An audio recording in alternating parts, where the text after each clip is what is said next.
Hi guys, my name is Frank. This is the Python Programming video log, and today I'm going to be going over inheritance in JavaScript. So the first thing I'm going to do is create a class. I'm going to call it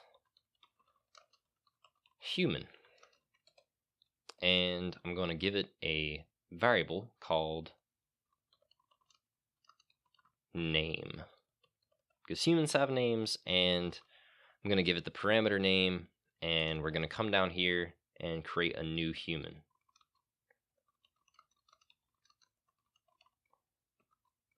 We're going to call him Tim.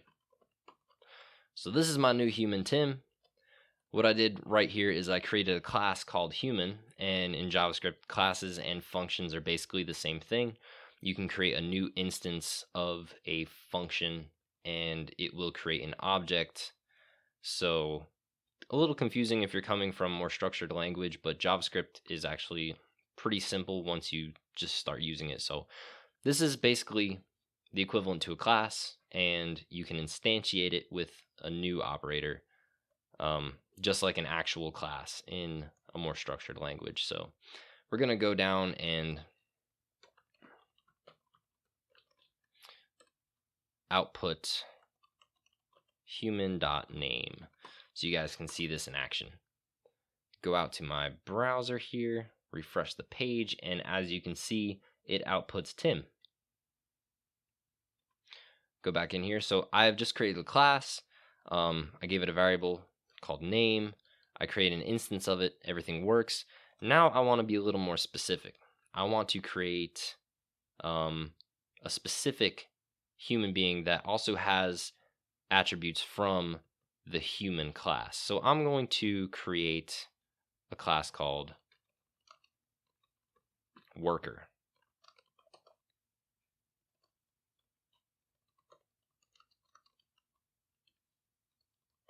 And I'm going to give it the variable job. And I'm going to come down here and I'm going to say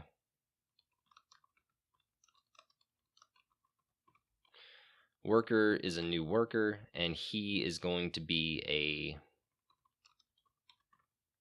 desk jockey. There we go. So come down here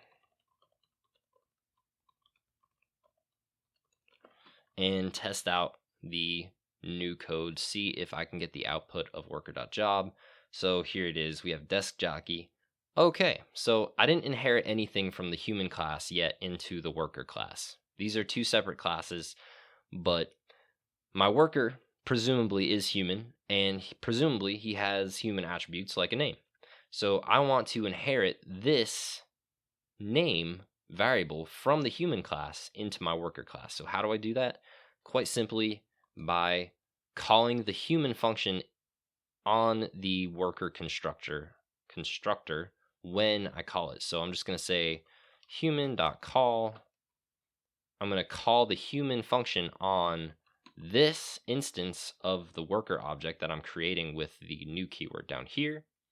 And I'm going to hand it the parameter name so I can give my human a name. And I'm also going to add the name parameter to my worker class. I don't have to. I could just simply substitute this with a string like John or whatever string you want to put in there. I don't have to have a name parameter up here, but I'm going to put it in because we want to have control over what we name our worker. So now I'm going to come here and I'm going to say the worker's name is John, and John is a desk jockey. So let's see if this works. Come down here.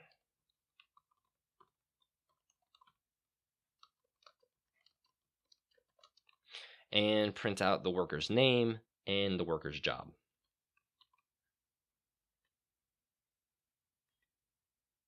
Okay, and as you can see, the output is John, and he is a desk jockey. So come back in here, and we have just inherited the variable name from the class human.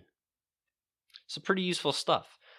Stay tuned for the next tutorial in which I cover prototype inheritance, which is another, probably the more useful thing to use inheritance for the prototype is where it's at. So stay tuned for that next video, and I'll show you guys how to inherit the prototype of a class. Thanks for watching.